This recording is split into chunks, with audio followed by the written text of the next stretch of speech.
Hey, yo, it's me, Pops Van Marmalade, and you're watching the Comics-Related Madness Network. Uh-huh.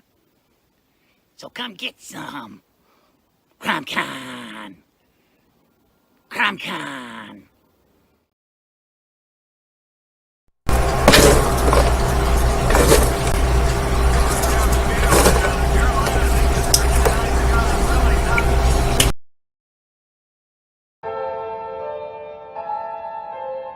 Fairview's coffee has mysteriously gone missing. Mayhem ensues when strange, coffee-craving zombies plague the city. Detective Mickey Potatoes, an overworked public servant, uncovers why ordinary citizens are losing their minds and how to stop the coffee apocalypse. But it involves the mafia. And when you're dealing with mafia crime families, nothing is ever easy. The mafia controls everything in the city, including the police, including him. If he breaks the mafia, they will break him. So, the city is without coffee. The city is burning before his very eyes, but he's powerless. Detective Potatoes has the power to stop the coffee apocalypse, but if he does, he could lose everything.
What is Path of the Pale Rider anyway? Is it a comic book?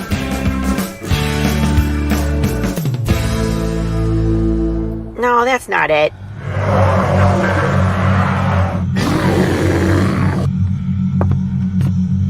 Is it this? What the heck is Path of the Pale Rider, man? There's no way this is right.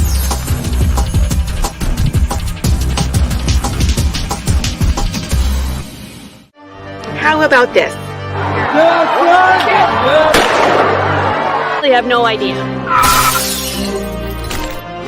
We can rob a bank. Oh, it's this.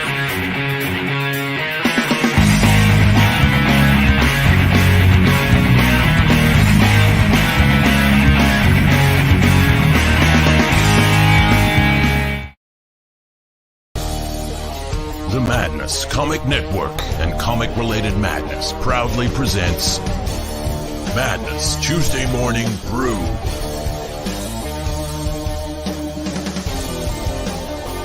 Tune in to our content on Comic Talk with Pops Van Zandt on YouTube.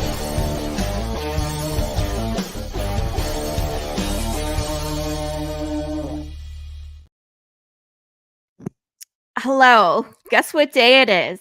It's Tuesday, and it's the best day of the week because Tuesday Morning Brew. I'm so excited to be here. Good morning. I hope you have your coffee. I have mine. It's not super hot where I'm going to like disintegrate my taste buds like I did that one day. It's the perfect temperature. So we're going to have a good day today. I can already tell. When the coffee's good and hot and delicious, it's going to be a good show. For those of you who are Path of the Pale Rider fans, hello. We are marching along. All of our merch has been ordered. T-shirts, pops have been ordered. I should be getting the poker cards this week. Maybe by Monday. I'm so excited. I will definitely show those off.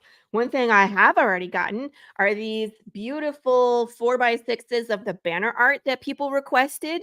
This was something that one of the backers had asked for. We didn't originally have it on, but we made it available because someone wanted it.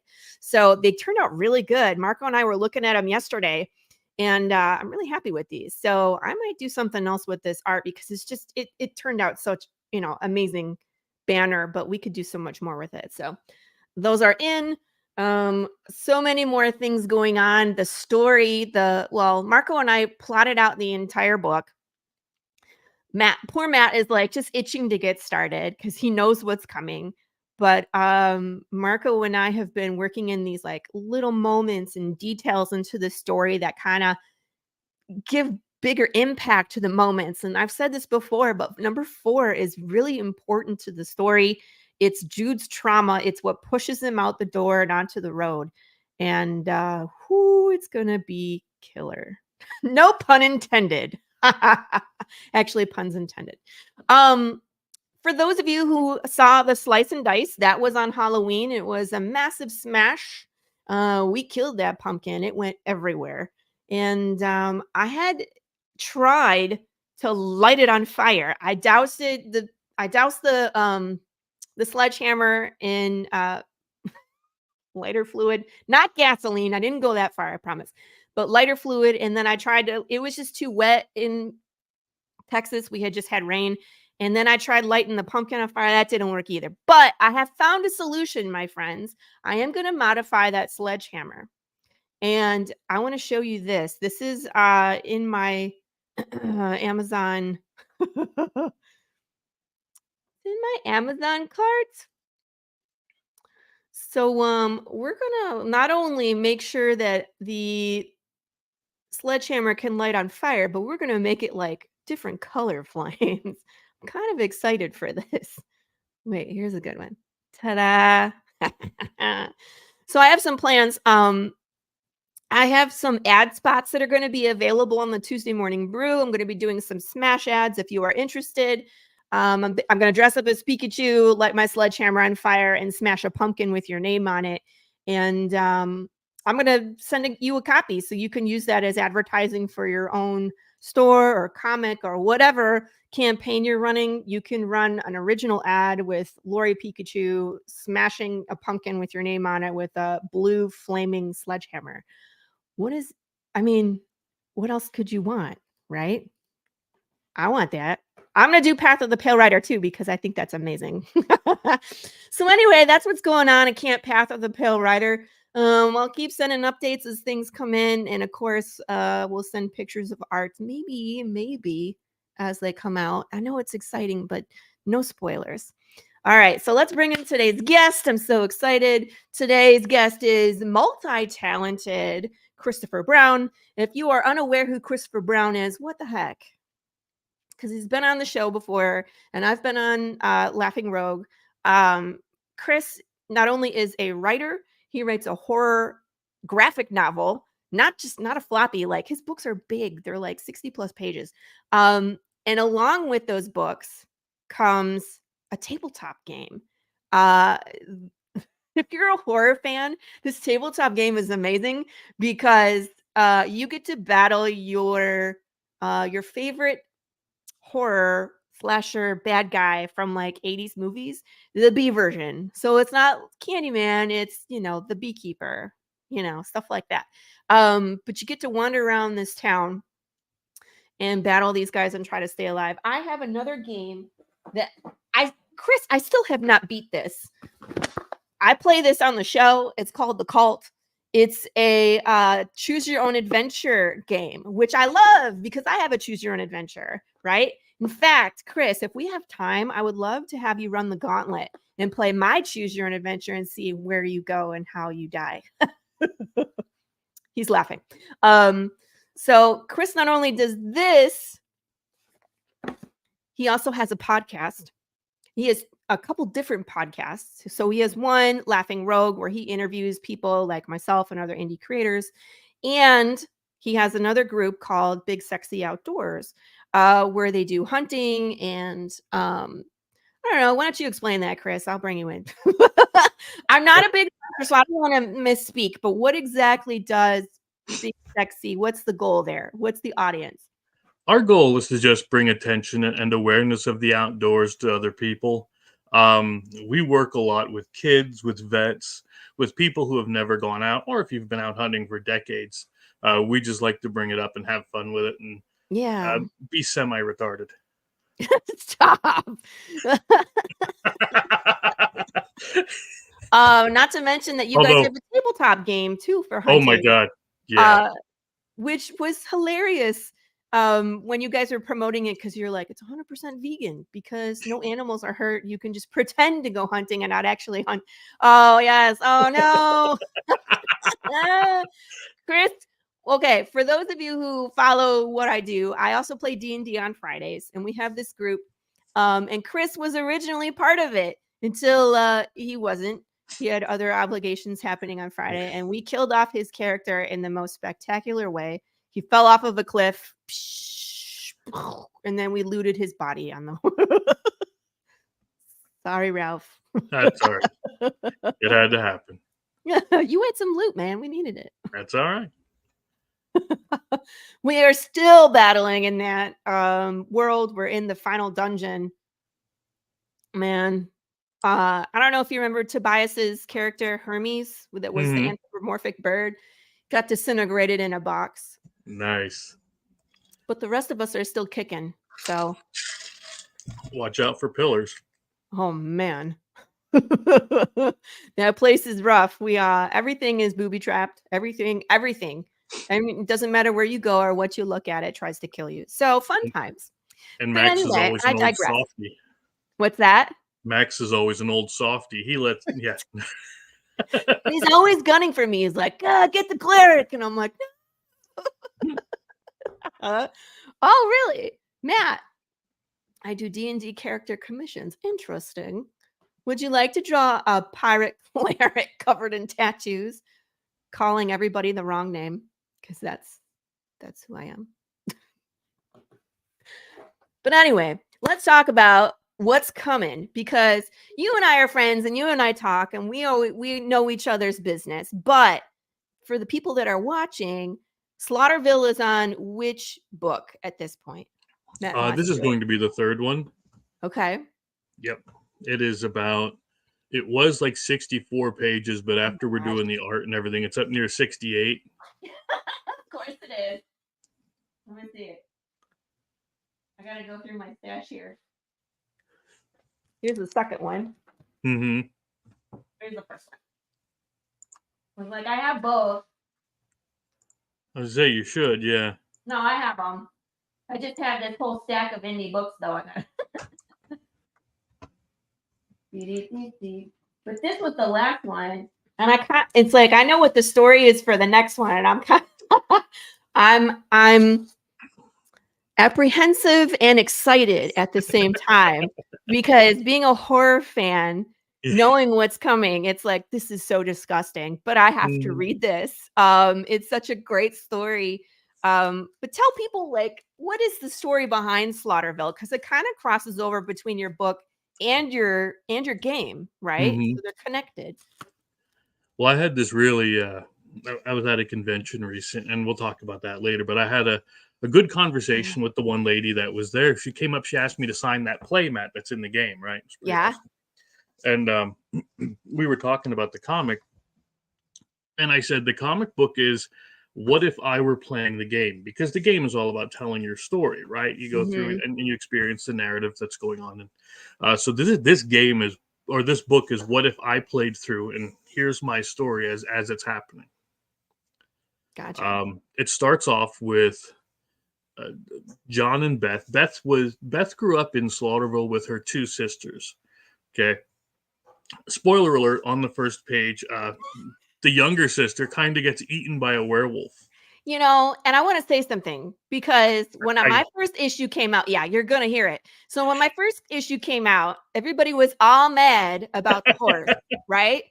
And I had not read Chris's book at that point. Everybody was like, gosh, dang it, Laurie, you're not the prince and blah, blah, right? Okay. And then I read Chris's book and like page 1, the kid gets murdered. And I was like,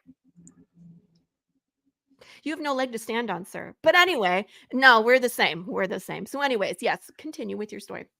I'm going to find my copy. So the sister goes off to play nice with the werewolf in the forest. and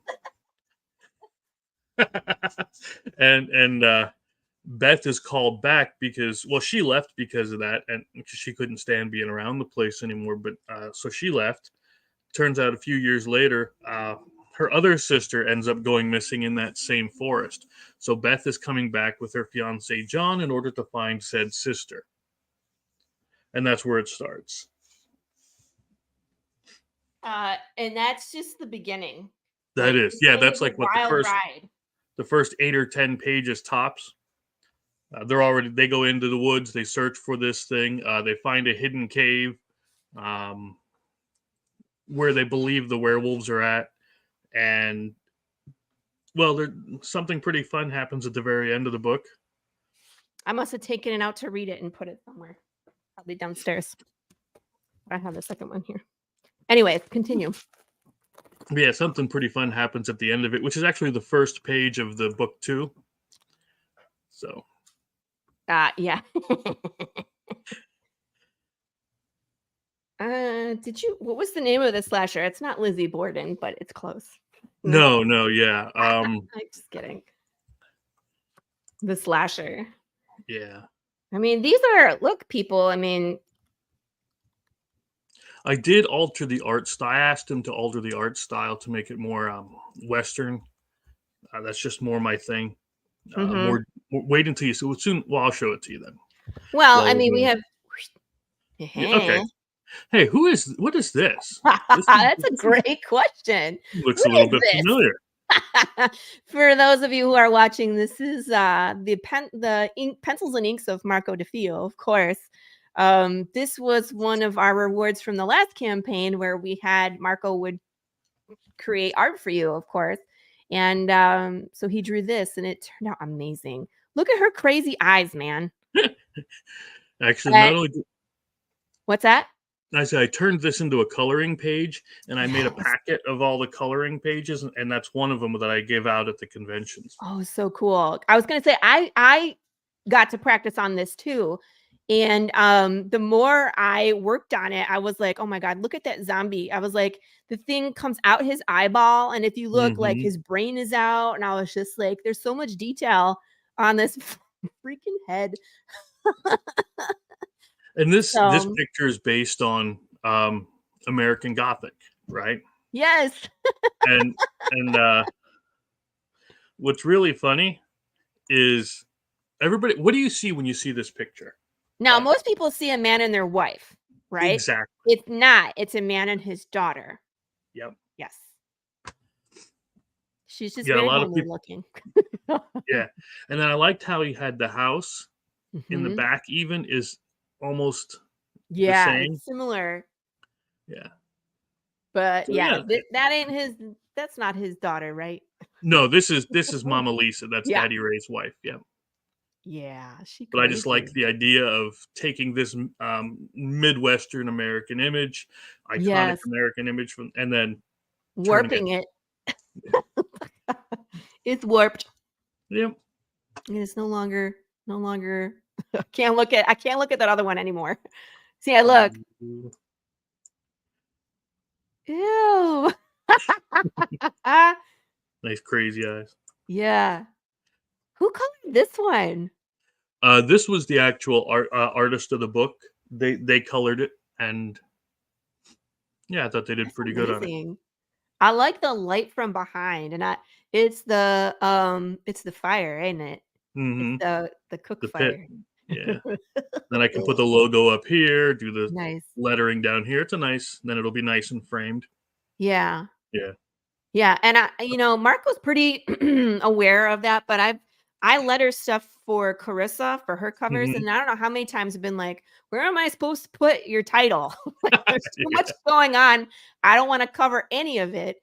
But that's a key of someone who understands cover art, is that you have to leave space up top. It has to have Mhm. stuff back there, but it's usually just texture, background, where it doesn't matter if you cover it up, but Right. the main art should be center, in not covered. So Yeah. it's beautiful. It's beautiful. Yes, Marco is always on point. So I was talking with somebody that we both know, and I don't know if you'd want me to say who it was, but he was telling me that in the first books, it was kind of the art wasn't something that drew him to go to the next page. I'm like, I get that, so I needed some other direction, and that's when it really stuck for this one. So that's why on the first page alone, you now have it's this. the first time I'm seeing this too. So you have this young lady walking down the streets, tells you where it is, gets the whole establishing thing going, and following, and it's just some guy going home. So she's all relieved about this, and then taken. She's taken. Yeah. Wakes up in a nice little cage, as you do. You see somebody coming in, body parts are hanging. He's carrying something already. Hangs it up on the hook. She's not too enthused about that. No. And I like how you can see his reflection. Yeah. In the eyes, and then hers in the knife. cleaver. Yeah.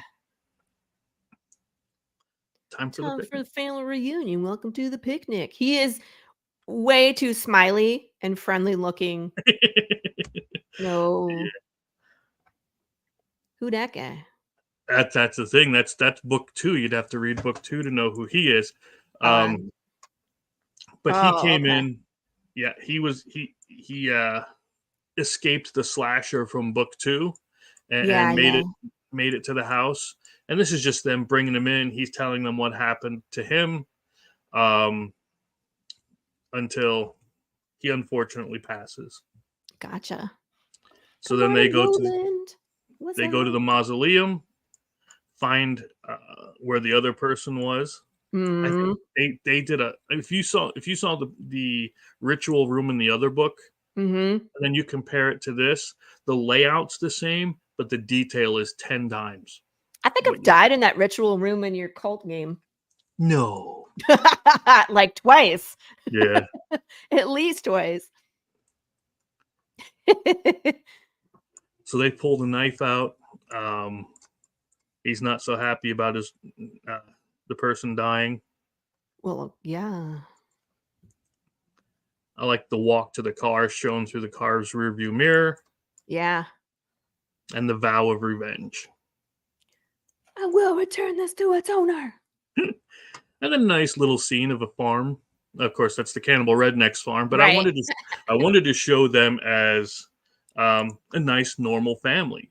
Yeah, You know, until they have breakfast. it's a love story, right? Oh, It's a story about family. Wait, what's on her foot? Just dirt? Mud. She ran through Okay. the. Yeah, she Barefoot. ran through. Gotcha. Yeah. So she's really happy to see him. You know, the lady from the cover. And so she's taking him over to the truck, and she says, "You're gonna love this." Surprise for you. Yep. So she's all happy. Inside the back of the truck are these guys. Lunch. Yeah. What's funny is this gentleman here is named Jim Burger. Whoops. So she wants to have burgers. Yeah. Jim Burger. He could never tell her no. Oh, he's so loving and caring. Exactly. See? Oh, It's not a horror one in the story. freezer. He's like bringing the groceries in for her. Yep. Yeah, it's not Gross. a horror story. It's a love story. Gross. I could say that about mine too at some point. And then here's the first Oh, shot, look. the first shot of the pit with the roasting spit over top of it. Oh, Lord. Of course, you have to have the picnic table right next to it with all the fixings. Chris. There's Grandma. Oh, yeah. She's putting the extra spice on it.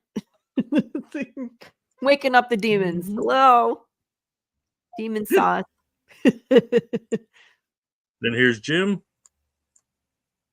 She comes over, whispers to him, gets him to calm down a bit. Yeah. We'll show how later because she has a thing. And then, yeah, we're gonna stop it there because the reveal of what happens to poor Jim. I was gonna say he's gonna end up on that spit is what's gonna happen. And that's the page that Kat said she'll never read. Oh, come on. I know you're not gonna shy away from it either, based off of your previous books. You want to see it? I'll show you. Do it. So I go to book 3, color with lettering. That should have been. Might be a little graphic, people. Warning, warning. Oh yeah, God, yeah. Yeah, it will be. That's a promise. I mean, I would hope so. That's my job. That's my job. I'm a kid. That's my job. Oh, people. All right. So again, here's poor Jim, and Uncle Jeb's about to just slice his throat. Grandma's like, "Don't you even think about it, son." So then she puts on the special herbs. He goes into a trance, right? Special herbs and spices. Yep. She's saying, "Poor Bubba. If only Bubba was here, he could have handled that guy all by himself." Oh, John, you came at the wrong time. Start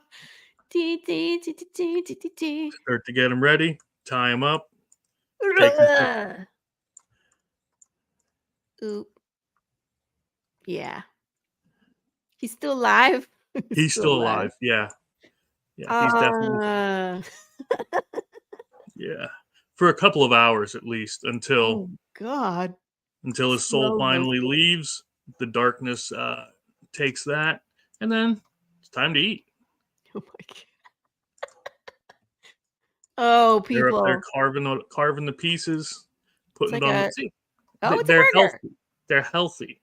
They have Tomatoes, vegetables. lettuce. Exactly. Amen. We are And then coming up to boom. Thanksgiving. Yep.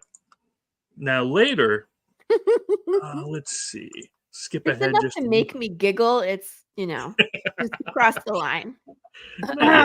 What's this? So then later we actually show, and they only have the black and whites for me yet, which is fine. I think we're up to page 32 out of 60 something. Pop wants to know. Everybody needs a good piece of flank. Brisket. Yeah. So this is where Miss Kelly is asking Daddy Ray, like, how did we get started? Like she doesn't know much about the family history because she came. She wasn't actually a family member. They brought her in, like by marriage, kind of a thing. Well, kidnapping. Yeah. So this is a flashback of how the family started, and here they're not the cannibal rednecks yet. They are just this family, and they just found out about a missing kid. And this missing kid is, they go after and they try to find it. Turns out they couldn't, unfortunately. But yeah, and the mayor isn't doing anything. And a werewolf comes, steals the baby. Oh. Yep, and they end up going after it. Yep. Just jump around a little bit. But yeah, it goes back in. I mean, look at the detail on these buildings. Yeah. It jumps back into an older 1800s time for the town. Nice. Yeah, Bubba's not happy. I was gonna say, They just couldn't the find black this and kid. white is still beautiful to see all the detail. Yeah, your artist kind of leveled up. I Yeah, would think. I mean, much more dynamic. Yeah. yeah. Bub is yelling to the crowd, like, look, the mayor doesn't do anything for you. We need to stand up. Then they end up wanting him to be mayor, which, as you can imagine, doesn't make the actual mayor too happy. Bubba's in charge. We'll Mayor soon Bubba. see. Can you We'll imagine? soon. And then the werewolf kidnaps baby Jeb, and that's where we left it off. That was the last page they did, was them running in through the corn after the werewolf. Well, they don't know it's a werewolf. They just know something took the baby. Bubba. Yep. This book looks like it's going to be amazing. When is it coming out? Like, what's the plans? I'm going to be launching this sucker in January. Okay. Yeah. By then they should be just about done. And I don't like to go unless I'm done, but I figure that'll be close enough. I know these guys will get it done easily. Yeah. Stockholm dinner. I know. I was like, Stockholm dinner if she gets out of line. Pops is funny today. So yeah. Okay, so January. So they're working on it until then. And then launch then. So that's okay. That's plenty of time to get the word out and get people following. Oh, of course. I'm gonna do the campaign soon. Because I have all the art for it and everything. But yeah, it's that there's something that and I want to say what I try to do most is stick true to characters. I see these, and if I see that they're not acting right, as the way they're supposed to be, then I won't put it in. I'll change it, I'll alter it. But I think there's something that happens near the end. I'm hoping you like it. Let's put it that way. I don't want to give it away, but I hope you like it. No spoilers. No, not yet. No. I'm the kind of guy that wants to spoil it. I want to tell you everything. So it's really hard for me not man, to I'm always like, shh, too much. Cut it back. Yeah. But I mean, I get it. It's like you want everybody to experience it and like be on the in. And I'm more like the person that when my stuff is on the screen, I'll tell them like all the details that the extra stuff we put in, because I feel like people will miss it. But you just go off and you're like, let me tell you what's happening at the end. I'm like, the book's not out yet. Yeah. Let people read it. I think I have 12 of these planned. So we'll be 12 of these graphic novels that I'm going to try to keep it to no more than 64 to 68 pages each one. So Lord, I was like, I have 12 and they're 24 pages. And I thought that was a lot. You're like, I have 12 at like 68 pages. Are you going to do like an omnibus? Jeez. It's going to have that to would be be like, nice. I should do a 1 to 4. 1 to 4. Yeah. Like for sure. Because it is one continuous story. So yeah. You brought up the RPG for me, which I appreciate. We did get these in, which are the story books. All we're missing now is the hardcover book and the cards, and then that's going to start shipping. But yeah, so that's pretty. Wait a minute. That was Chris's last campaign, which, hey, look. There's a big old ad in there for Path of the Pale Rider. Amazing. Yeah, that was super cool. You're like, do you have an ad? I was like, no. You're like, do you want to make one? I was like, sure. I was like, what should it look like? I don't know. That's funny. So RPG gaming.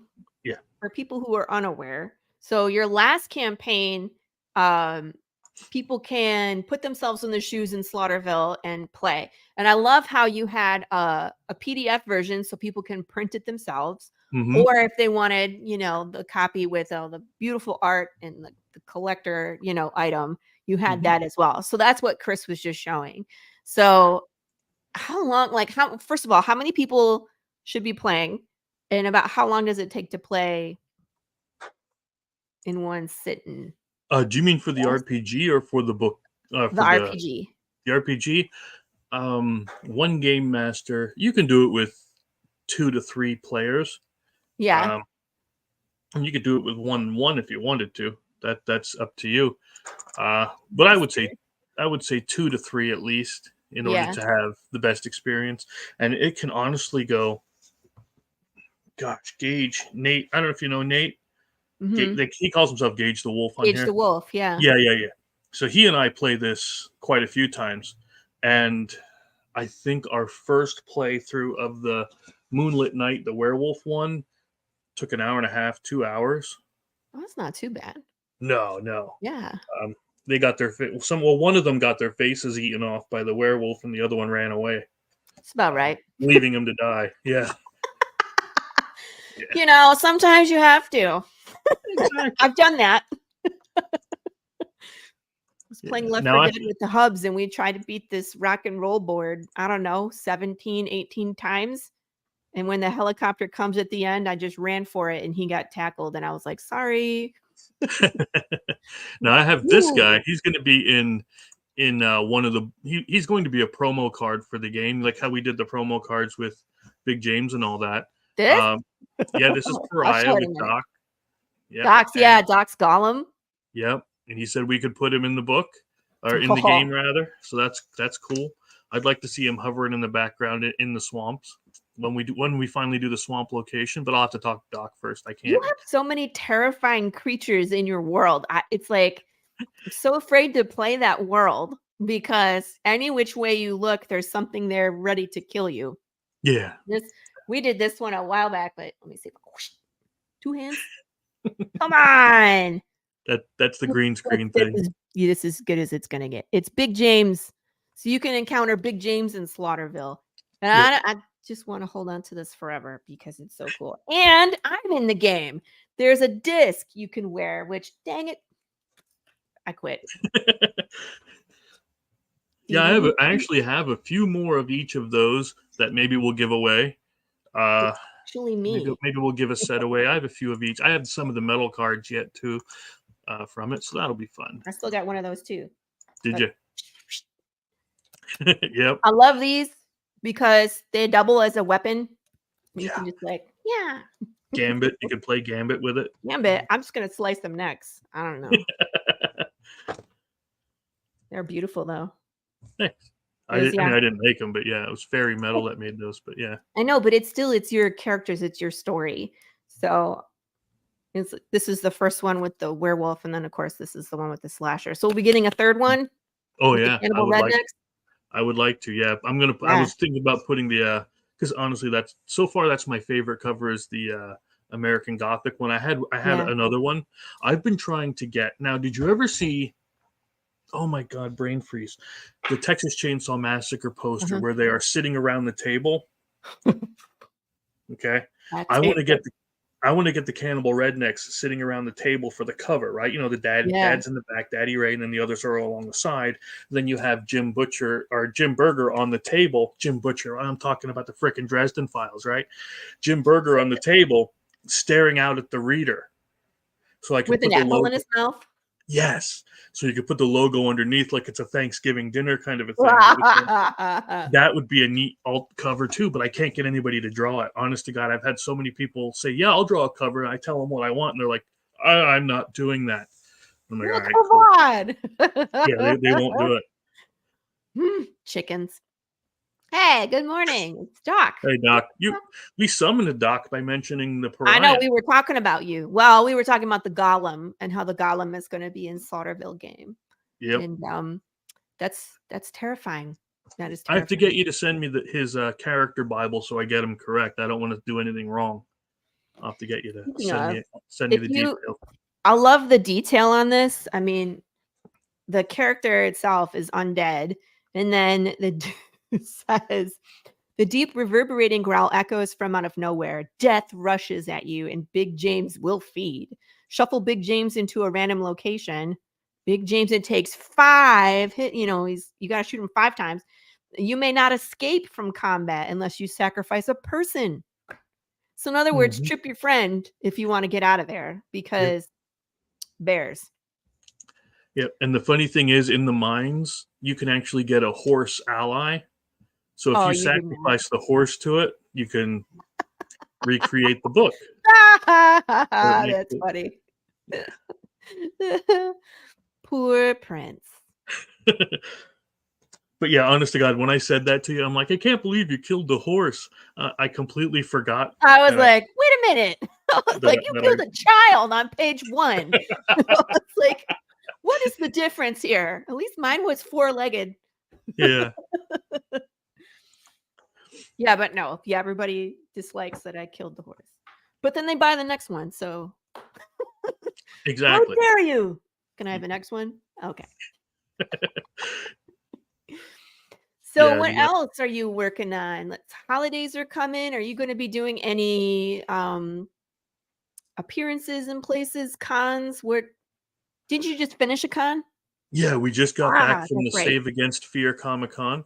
Which one? Save Against Fear. What they do is they actually take role-playing games and use them for therapeutic purposes for kids and adults to help work through issues. Yeah, that's which interesting.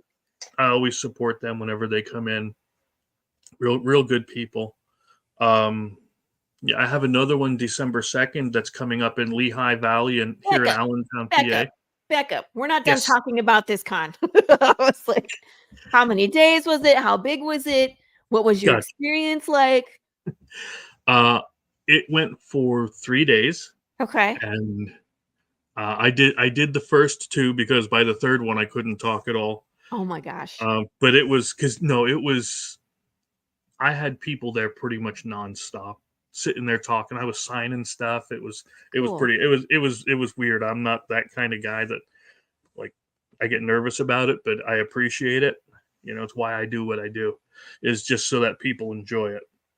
So can people actually purchase copies of the games while they're there? I sold all but 4. I took about 40 or 50 games with me of all the different ones, and I sold all but 4 games. That's an amazing con. Yeah, it went fun. It was fun. But that's awesome. I love that there's cons for just about everything. You know what I mean? And that it specializes in tabletop game. And then that's awesome too, where you can sit down and try out the game, because a lot of these tabletop games are either expensive or not yours per se, but we have some like Kingdom Death Monster is such a giant fucking game, and it's so complicated. We would need someone to kind of sit down and be like, okay, this is how you play it. Because I got no clue.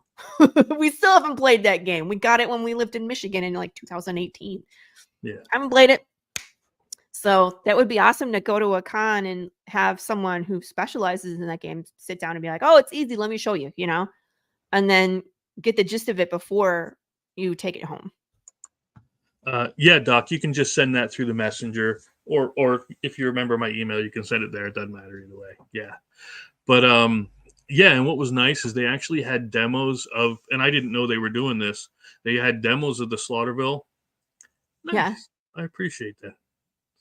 That's why we do this. Right.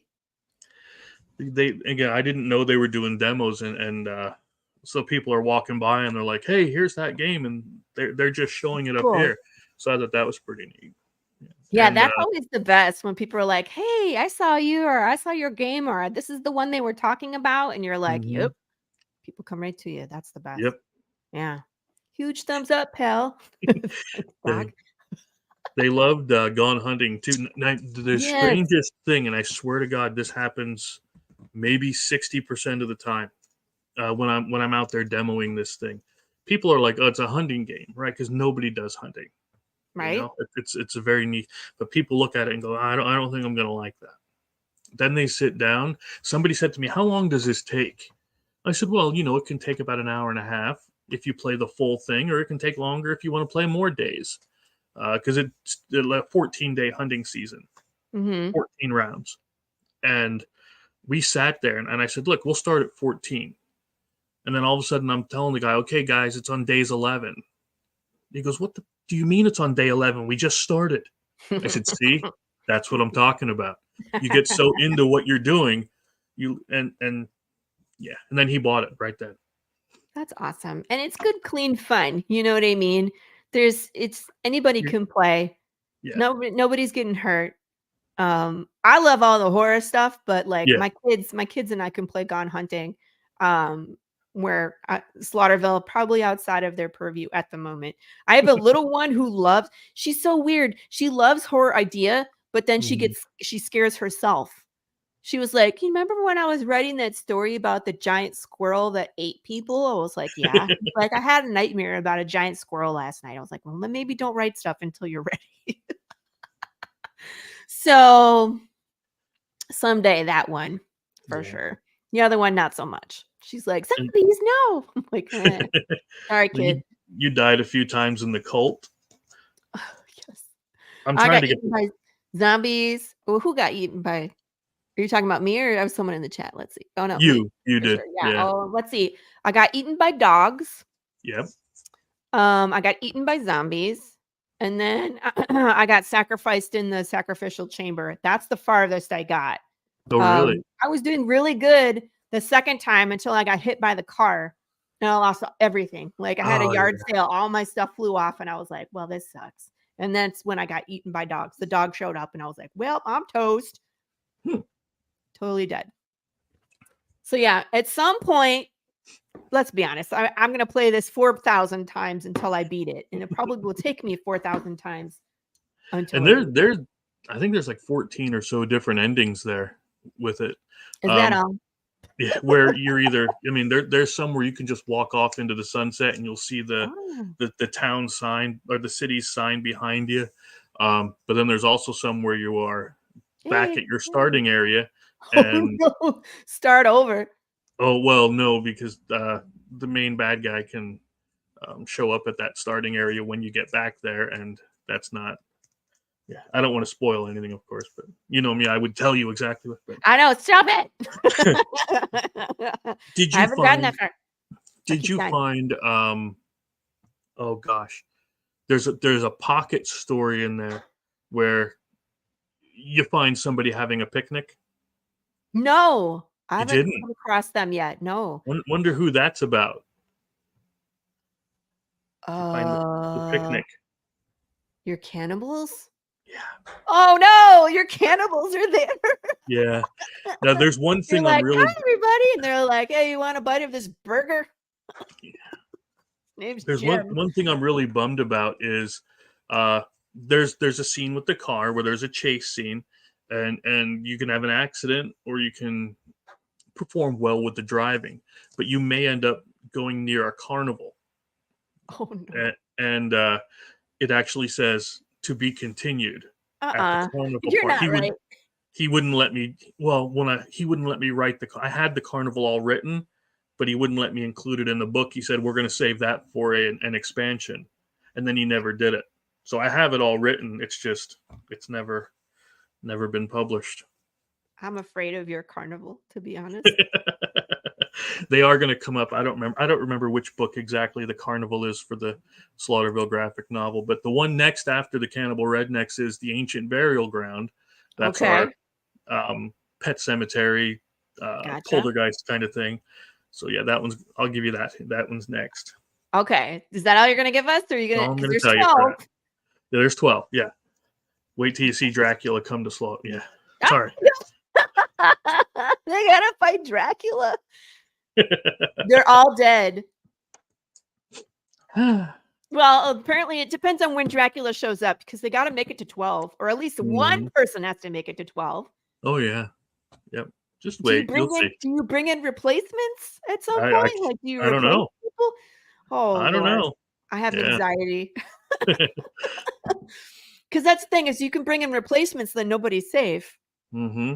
And that's just like when you're playing the game. If you die, another person moves into the town.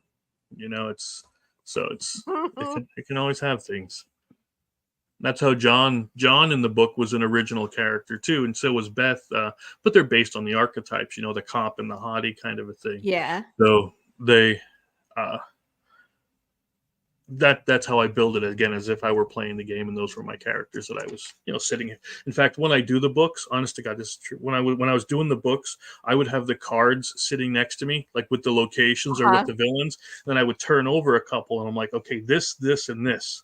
I'm So including that's where that. they're going. I see. That's So that's this fun. way, it feels like you're playing the game too. You know what I mean? It all comes from it. That's interesting. Let the cards decide how the story goes. Yeah. I want to do that. I still want to make a game for Path of the Pale Rider, Chris, at some point. I don't know. We're so freaking busy, the two of us. Yeah. But I keep bringing it up, and at some point we'll get it done. But I still got to launch this thing. I just haven't had time to make the campaign. Oh, Indie Battlegrounds. Tell us about that one, man. Here, wait, put it back. Oh, sorry. Indie Comics Battleground is what I'm doing with Max from Atrocity Press. Yeah. And he asked me to make this card game for him. I just haven't had time to do the campaign because of everything else. But yeah, in there, you actually have 3 different ways to play it. You can play it just like Magic with one-on-one. So you take any comic book character from indie comics that are in there. Right now, we just have the girls from the Ninja Bimbos one. But you can put anybody in.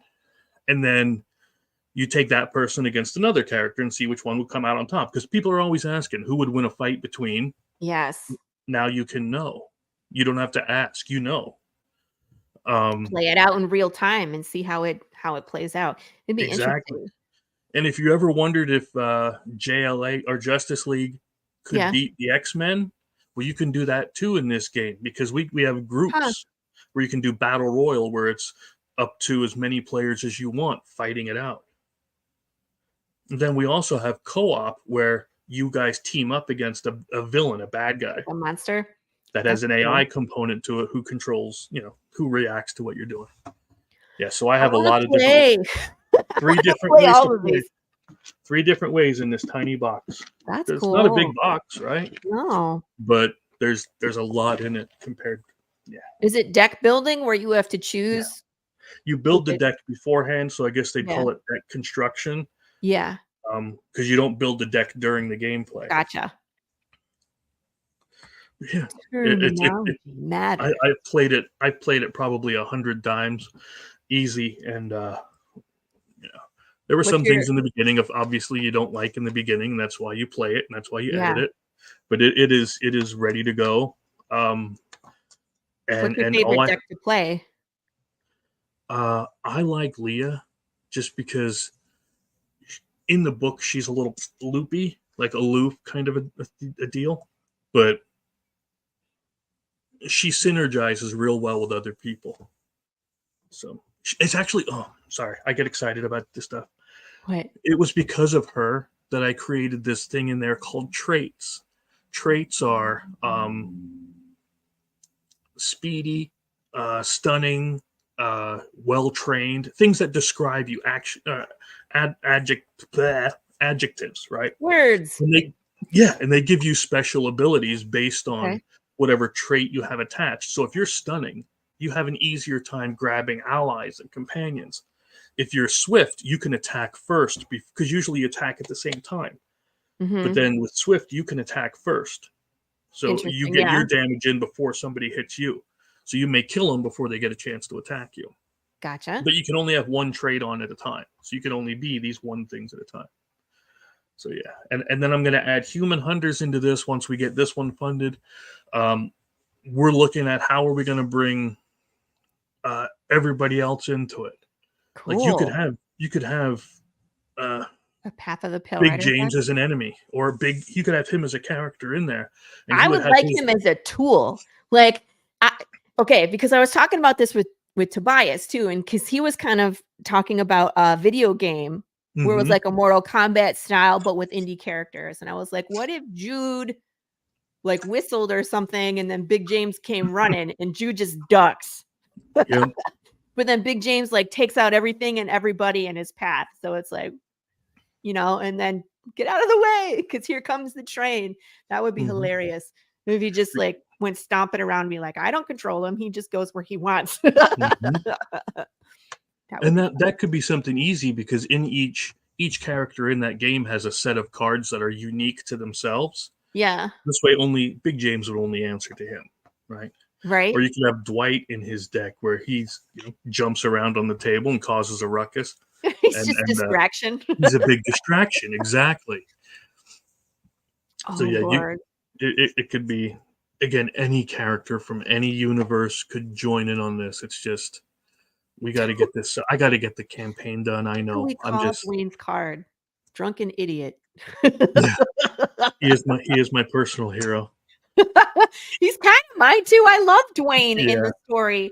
He's just like, he's the one guy that probably shouldn't be alive, but is, and just wanders through the world and doesn't care. He's just like, it's Tuesday. And you're like, aren't you afraid? He's like, nah. Looking for beer. Yeah. All right. And there's something I want to ask you, but I don't know if I should ask you on here because I don't know if you want it public yet. Oh. So, yeah. Ask me. Did you read the Skinner thing yet? Oh, no shit. So Chris and I were doing this thing. Chris wanted to write some more, and he was interested in writing other people's, like storylines. And I trust Chris as a writer because I've read all of his stuff, and he does amazing work. So I trusted him with one of the characters from the Choose Your Own Adventure, which is the Skinner. Now, I had to let Chris in on some of the details of the story about world building and mechanics, but Chris actually wrote, and I need you to send it to me again so I can freaking read it. Okay. Because I know it's somewhere in our chat, but it's like 3 miles of scrolling. So I actually have time to read it this week. Amazing. So yeah, so this character right here, this green screen ain't gonna let me show it to you. Nope. Yep. Kind of. There we go. Anyway, he's pretty gnarly, and he will eventually show up in the main story, but I don't really explain what his backstory is. So Chris wanted to tackle the Skinner's backstory, and from what I know of, well, we had talked about it briefly, and I think it's going to be amazing, and I think it's going to fit perfectly in with the canon, to the point where it could have its own like spin-off or something to do with justice would be amazing. But he's a terrifying character, and you just made it worse. So congratulations. Thanks. Yeah, I hope he lives up to what you wanted. Let's put it that. Yeah. For people that can't see this, he is real leathery, and he usually walks around the West. He's fully covered. So he has he looks kind of like Cad Bane in my mind, where he's like Western-ish, but he has like a face covering and goggles. So you can't see what's under there most of the time. And it's usually only a few people that get to see what it really looks like, and then they don't survive to tell the tale. But he has no eyes. He's real leathery, and he's like pieced together like Frankenstein, and he functions at somehow, but has no eyeballs in his skull. So how he does what he does is a mystery. Until you read the Skinner. Until you know the story, which Chris created, which makes a lot of sense actually in this world. Fits perfectly. So, but we can't really release that either until we get further into my story, or it's going to spoil stuff. So we're going to sit on that for a little bit. I just want to make sure you like it and that it's. Oh, I'm sure I will. I enjoy your writing very much. But yes, we need to read through that so I can finally tell you my thoughts. Do you want to try running the gauntlet? I wasn't expecting that in the books put away over in the shelf. I have it right here. Okay, then we could do it that way. I'll just read it to you and you can decide. Hey, Sure. Ginge, good morning. We are going to have Chris run the Choose Your Own Adventure book, where he gets to make decisions in the undead West and see how long he survives. Hopefully. And this was how I actually met the Skinner was going through this. In this book, right? All right. So as you know, the death process is broken. This applies to all living things, humans, animals, insects, etc. Can all come back from as undead if you dispatch them. Assume everyone will undead you if given the chance, and nothing is what it seems. And use this logic and you will survive. Probably not, but good luck anyway. So you start at the saloon. You walk into the saloon in the wasteland, and it's a rather rough place. It has a wooden bar with a couple of stragglers. Everyone has masks or bandanas covering their face. And behind you is a giant wall of bounties with pictures and descriptions. You casually sit at the bar, and the barkeep slams a mug of something in front of you. You check your pockets, and you have the following: a pocket knife, ooh, and it not like a Crocodile Dundee. I'm talking about like it's a flip knife. 10 pieces of silver and a canteen. Do you drink the drink with no question? Brave. Or refuse the drink and walk over to the wall of bounties? Which way are you going to go this time? I'm curious. Well, I drank it before, so I'm going to refuse it this time. Okay, so you're just going to go over to the wall of bounties. Okay, your choices. You walk over to the back of the saloon, and there are many, many, many bounties all over the wall. But there's a few that stand out. 3.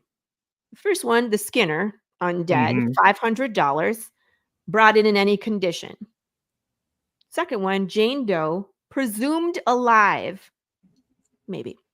Brought in alive, but you cannot ask any questions. Feral dogs, condition unknown, $25 per head. Which way do you go? I'm going for the dogs. Doing dogs this time. Have you done the dogs yet? No, that's why I'm going for the dogs. All right. Pops, Skinner killed me twice. Yeah, I remember that.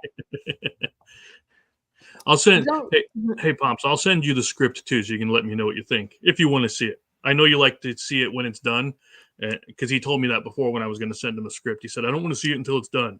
So I figured I'd ask him.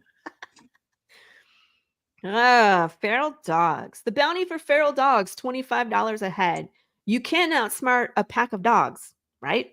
You bring the yellow paper back to the bar and hand it to the barkeep, and he says, this seems like your first bounty. Do you need any weapons for the trip? I know you ain't got any money. I can just take it off your reward when you get back. If you get back. Would you like to purchase a rifle for $100, a taser for $200, or no weapons purchase? I have a knife. I'm good. Well, I do have my knife with me. It's You came prepared. I came prepared. Gosh, I know $100 is a lot off of there, but you get a gun at the end of it, so I'm going to take the gun. You're going to take a rifle? Yeah, I'll take the rifle. All right. The barkeeper looks you in the eye. The barkeep looks you in the eye and says, get going. This bounty isn't going to catch itself. And you ask which way to head to start looking. And he says, head west of here. And for those of you who are Path of the Pale Rider fans, you know that that is an inside joke. Anytime anybody asks for directions in Path of the Pale Rider, they just tell you to go west. Go west. West. Okay. You head out the door and into the evening. And in the low light, you see a wild hare scamper across your path, followed by a tumbleweed. And then another tumbleweed. The sun is going down. Although the west is pretty dangerous at night, you see a fire in the distance not too far, maybe half a mile farther. As you approach, there's a woman lying on the ground, apparently sleeping. You scan the horizon and you don't see any movement. You hear dirt scratching and look back at the woman. She has rolled over in her sleep. Just past her, you see a pair of red eyes. And then another appears. And another. Do you, A, pull out your rifle and shoot the animals, or you still have a knife, pull out your knife and run screaming into the camp, hoping to scare the animals? Ah! I'm not going to do the running and screaming thing, because I know how it would be if I was woken up that way. I have 5 kids. I know exactly how that is. So let's take a shot at them. You're going to do a rifle. Turn to page 19. And I don't remember which way is the right way. Let's see. Oh, you discharge your rifle at the glowing eyes. The one directly behind the woman goes down and other two scatter. She is now awake and cringing at the sound as you run into camp. She screams, "What the hell is going on?" And you cry, "Feral dogs attacking your camp," as you fire at the second dog and it goes down. The first dog is trying to get back up. You turn up with your knife and slit its throat. The third dog howls and stalks into the firelight. You aim your rifle and growl, "You're next, dog," and pull the trigger. The rifle clicks and nothing happens. The first dog is still bleeding out. The second one is back on its feet and moving towards your back, excuse me. And the third dog is taking slow, determined steps towards you. You swing the rifle at the third dog. It is not deterred. Shots ring out behind you. The woman has pulled out 2 revolvers and shot both of the remaining dogs in the head directly between the eyes. She says, "You saved my life. Thank you." And she pulls out a machete and hands it to you. You walk to each dog and remove its head from its body. Hey, man, you got to take the heads in. Yep. You say, "I'm working on a bounty on feral dogs. You want to come with me and split the reward?" She blushes and winks at you. "Sure, I'm up for an adventure." She packs up her few belongings, offering you a blanket in which you wrap up the dogs' heads into. They twitch and snap their teeth at you. Because remember, they're still there. "What's your name?" you ask, and she looks up at you and says, "May." The two of you make small talk as you head east and come up to the saloon as the sun is rising. So congratulations, you made it back to the saloon. We're going to go to page 29. You get to continue. I forgot which way was the right way. Okay. The saloon lights are on and the music is playing. You empty the rocks from inside one of your shoes and head in to let the barkeep know of your exciting and death-defying success. The door opens and there's no one inside. No barkeep, no patrons, no one. On the bar is a single piece of paper, "Help," written in blood. Do you turn around and retreat back out the front door like you didn't see anything, search for clues behind the bar, or run out the back door to see which way they went? Let's look for clues. Look for clues. Check behind the counter. You decide to look for more information before running out the door. Your prudence has rewarded you with a cache full of weapons. You find a taser, a revolver with 6 bullets, and a machete. Score! You add all your new weapons to your person and turn around and survey the damage in the saloon. It appears whomever caused this ruckus walked in the front door, but the back door is still cracked open. You come out from behind the bar to get a better look, and there is a trail of blood drops leading to the back door. You make up your mind that you're going to figure out what happened while you were gone. Maybe you can even gain a little good karma if you can help people. Do you go out the front door to gather more information, go out the back door, and follow the blood trail? I'll go out the front. Go out the front door. You head out the front door to see if there's any more clues to what happened in the saloon. Unfortunately, you are not alone. There's a group of bandits surrounding the front. 15 people are dressed from head to toe in cowboy hats, long coats, gun belts, and boots. Their faces are covered. The leader steps forward and shouts, "Freeze! Toss your weapons." Damn it, you just got all those weapons. Toss your weapons in the dirt and empty your pockets. If you don't, we'll pump you full of lead. You stop dead in your tracks and raise your hands above your head and look down the barrel of 15 guns. Do you fight even though you're going to lose, or surrender immediately? Both suck. I mean, technically, I can't die anyway. You're going to die. Yeah. But you'll just be undead. Either way, let's see what happens with fighting. It's like, run, Ralph. You're going to fight?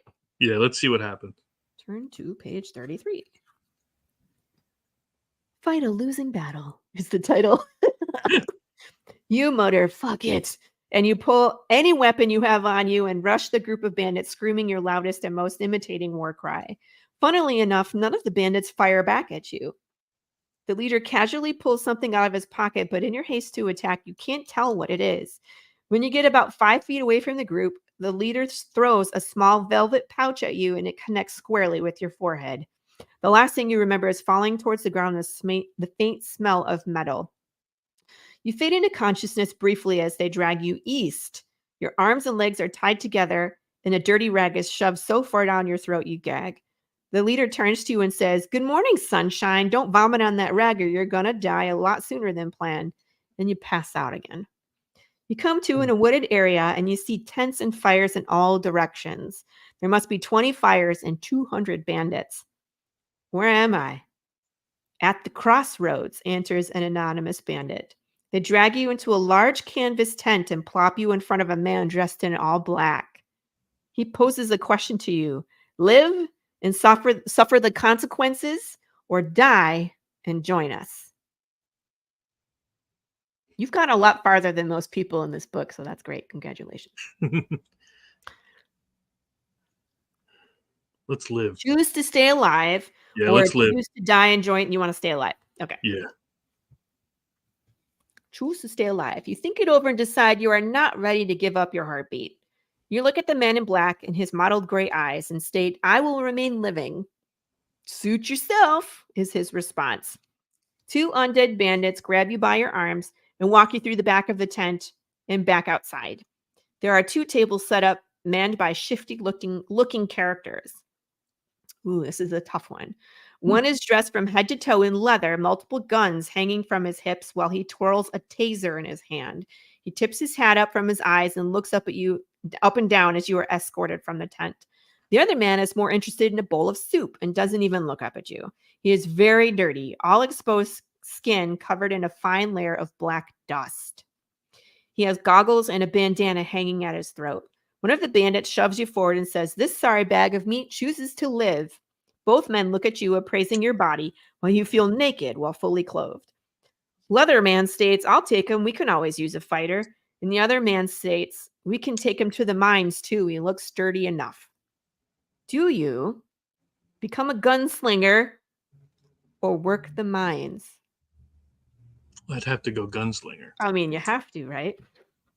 Which Become a tells me that you're probably gunslinger. going to kill me that way. Well, I mean, we're not to the end yet, but you're getting close. The man in the leather outfit and cowboy hat ties a rope to your bonds and then hops on a horse. Keep up or Bess will drag you the rest of the way, he mutters before giving the nag a curt kick, and off you all go. The horse keeps a low and steady pace, heading towards the town a few miles in the distance. It's honestly not too bad of a pace, and you keep up with them no problem. Once you're in the town, you notice everything is built around the main dirt road.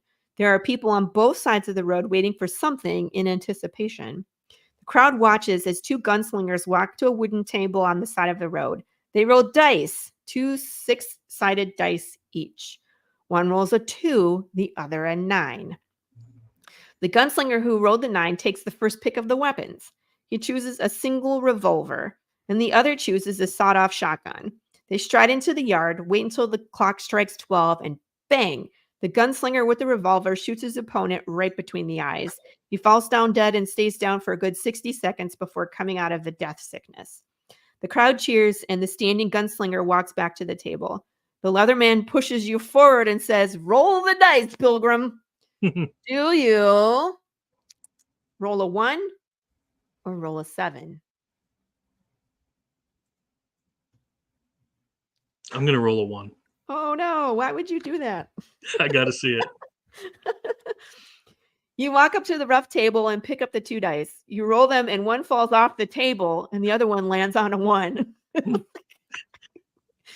That's poor luck, fella, states the old timer behind the table. He holds out 2 guns on a platter to your opponent, who takes the revolver, leaving you the taser. 20 paces, yells your opponent. You are screwed. Do tasers even shoot that far? You walk 20 feet and your opponent does the same, making the space 40 feet between you. You turn and face him, waiting for the giant clock tower to chime. It does, and you dive to the left, hoping to avoid the bullet you assumed is coming. But instead of hearing a gunshot, you hear laughter as the crowd reacts to your maneuver.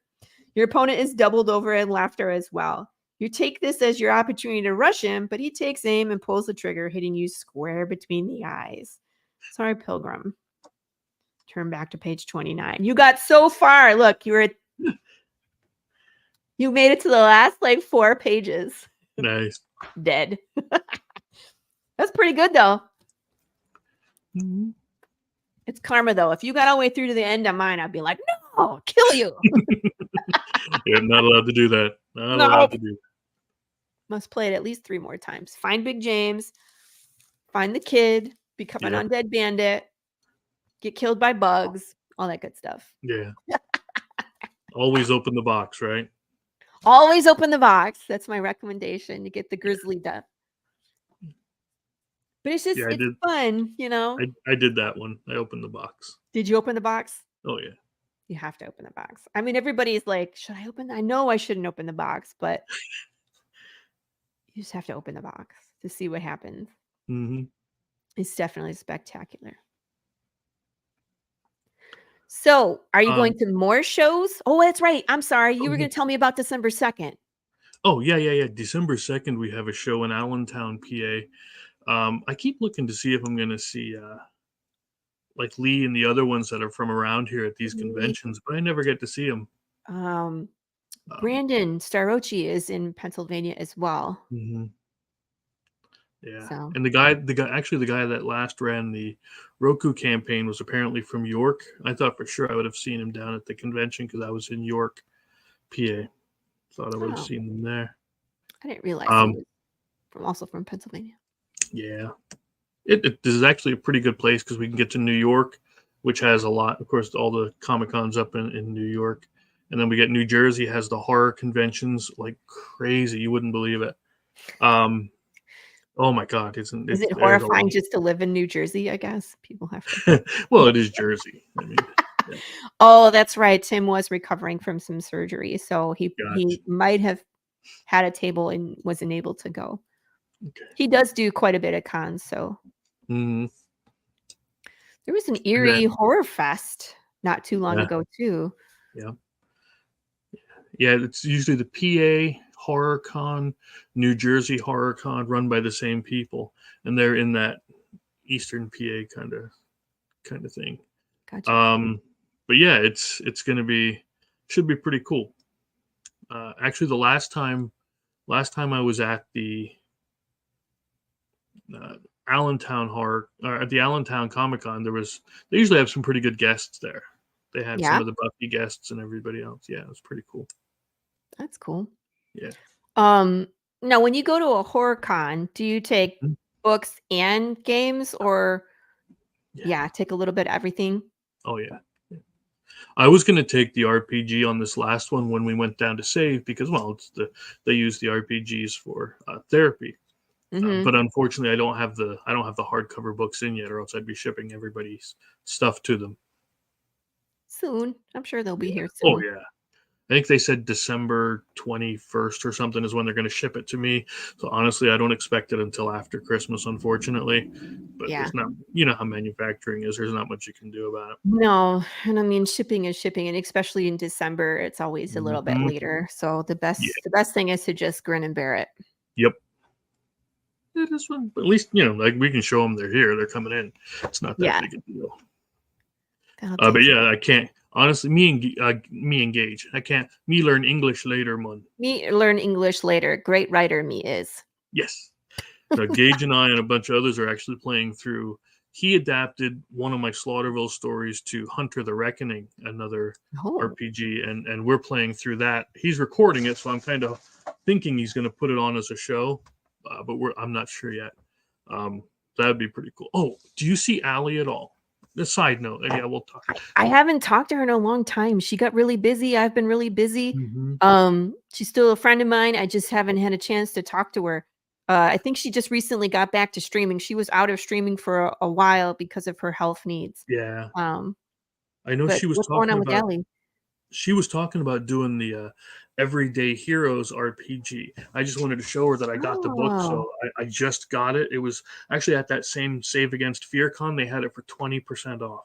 I'm like, dude, I may be crazy, but I can't pass that up. I know she does D&D and she does gaming as well, and I feel so bad because she's always inviting me, but it's always at times where I have other stuff just because I'm so stinking busy. Yeah. Allie, I love you. I wish there was two of me so I could do all the things. Yeah. I just don't unfortunately have time. I'm still trying to film my freaking short film. I got the second half done. So where I had like zombified pictures of everybody and like the description of how they were collected. That's all there. Pops is really funny. His is like got collected in a basement and his lower half when they went to pick him up out of the chair, the lower half came off, but they have both halves in possession. Pops. Nice. They just had to take your leg separately. Now, do the legs keep moving? Oh yeah. Nice. But I still need to finish that. I'm like, I gotta get with my cast people. There's 2 of them. They're ready. We just have to iron out a time. But it's like, now we're here in November and it's like, Thanksgiving is next week. Damn it. What's this? Speaking of, because you guys always do the really good intros. In fact, I was looking at the one from Committed Comics, Dark Which Age. Forgive me for The blanking on the name. pirate one? This one?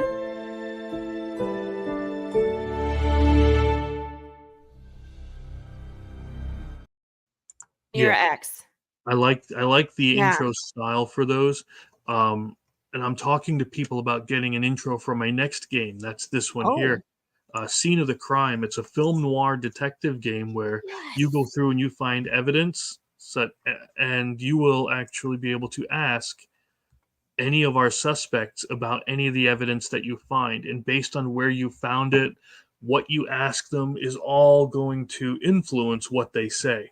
How does that work? Oh, there's a matrix and a grid of questions and answers. So, for instance, if you're asking Daryl here about the telephone that you found at Oakview Heights, it's going to give you a grid, and you're going to say, okay, Daryl, telephone, Oakview, and you're going to ask him that question, and he's going to respond about it, and then you're going to get choices where you can go hard boiled, or if you have the investigative skill, or if you have a charming skill where you're like, how you doing? And then you can influence them to answer your questions. It's going to be, it's the most complex game I think I've ever made as far as narrative goes. Yeah. This looks amazing. Choose your own adventure on with extra amount of exploration, because I had this before where it was a set story and you went through and you experienced it. A friend of mine, Kevin, I had him on a bunch of my shows before he moved. He said, but what if I want to play it over and over again? How can I change it? I said, well, what I can do is I can say, take all the evidence, the characters, shuffle them together, deal it out to each location, and then whenever you investigate that location, whoever you find will tell you what they were doing there. That's why if you find Hal Fox at the park, he's going to be doing whatever this entry says, versus finding him at the apartments. It's going to tell you, why is he at the apartments? And then you're going to be able to ask him later, okay, so you were at the apartments because, and then if you find a ring, like let's say you find female dress shoes at the 12th Avenue apartments, you can ask Hal, why were you there? What does that have to do with these shoes? And boom. Huh. Now, what I'm thinking about, and I swear to you, I don't have this in the book yet, because it's going to be a storybook. Mm-hmm.